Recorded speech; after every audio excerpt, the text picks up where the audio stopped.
Hi, my video is called Finding Your Inspiration. No matter your background, your upbringing, where you're from, who you are, what your family does, your education, your race, you can find change. You can find an inspiration to encourage your change. I grew up in rural eastern Kentucky, in a county that was just recently named one of the top 10 hardest places to live in the United States. And it is. While I was there, I didn't realize it. It all seemed fine. I lived on a farm, we grew livestock and tobacco, and everyone worked, and it was expected. We had a great life. We all loved and cared for each other. It's a small community. It still is, and people care about one another, they go to church, and they respect each other. My grandmother would often tell me as a young Southern girl, I was expected to go to school, meaning high school, get my education, meaning high school, learn to cook, clean, take care of kids, and raise my family. I was expected to go to high school, get married, have a family, and take care of them. That's what a good Southern girl would do, and that was tradition. However, funny thing was, that was not my plan. There was someone whom I did respect and aspire to follow.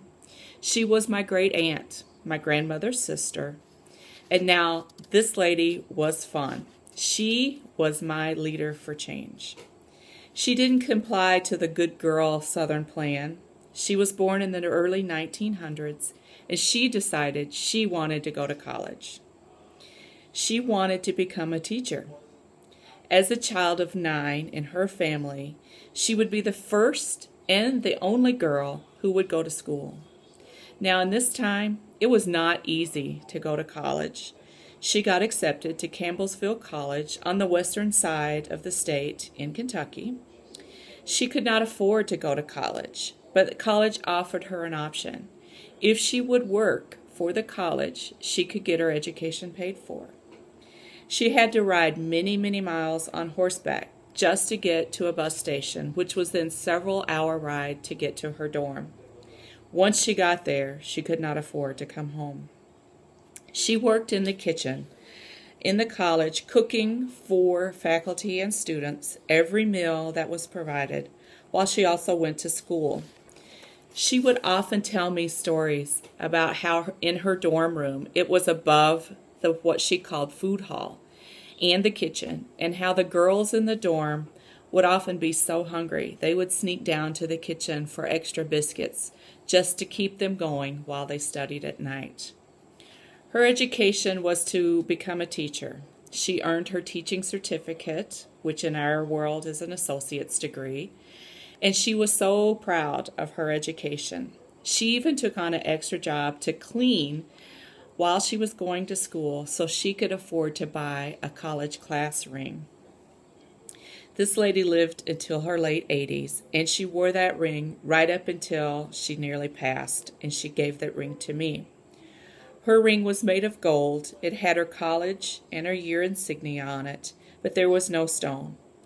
And by the time the ring passed to me, it was just a simple, worn-down, plain gold ring. The insignia had worn off, but oh, how she loved that ring, and so do I. She came back to Eastern Kentucky to work. She worked as a teacher in a one-room school building that included first grade through 8th grade, all the students all together. She loved her profession. She was proud to teach the children, and she wanted to instill importance in learning in them. She did later become married to a farmer, and they worked very hard at making a living, but they never had children. So when I came along, she fell in love, and oh, how she loved me and how I loved her. I would often stay with her much more than my grandmother. I had no desire to learn to cook or clean, and my aunt was the same way. She did have a wonderful home. It was clean, and she cooked enough for all of us, but not like my grandmother, constantly cooking and baking. My aunt would give me books. She would let me play with her school supplies, her typewriter, and I loved it. She took me to the library and taught me about the library. And later in life, she took me to her school book warehouse where teachers could go and select their class books. We spent many, many hours in that warehouse, her picking out her class books, but me reading, flipping through those books, and I can still remember the smell of those books as I would open them up and look and read. And I still love a book. No Kindle for this girl. My aunt would tell me to go to school and how important it was for me. She told me to get my education in whatever I loved, and I would forever be happy and I could take care of myself. As a high school senior, I was bored. So at her urging, I enrolled in community college, and I immediately loved it. Fall semester, I took English 101, found my calling. By the spring, I was taking a full caseload. So when I graduated high school, I already had 1 year of college done. I never missed a single day of my college education. I loved learning, and she supported me all the way. I graduated with my RN program, which is a 2-year degree, and she was there cheering me on. A few years later, I went back again to college, again with her support to earn my baccalaureate degree in nursing. And again, she was there when I gave the class speech at my graduation. My family supported my education, but they didn't quite understand it. She did. She knew why I went back to school. They thought, "You're an RN, why go back?" But she knew why. I knew my education was important to me and to her, and at my commencements, they asked all the graduates to stand if they were the first in their immediate families to graduate with a 4-year degree. I was never so proud to stand, and I looked right up in the crowd at her, and she was crying. My education has taken me a long way. Between my work ethic and my desire to help people and my inspiration to do what makes me happy, I have done very well. I can now afford someone to clean my house.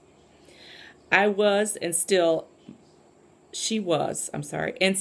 my inspiration. Looking back and having studied Cotter's this semester with the 8 stages of creating change, she was, without knowing it and without a doubt in my mind, an awesome transformational leader. Not only did she establish the urgency for me to go to school, even while I was in high school, she was my supporter. She knew I needed guidance, a vision, and a strategy. She wanted me to do something I loved.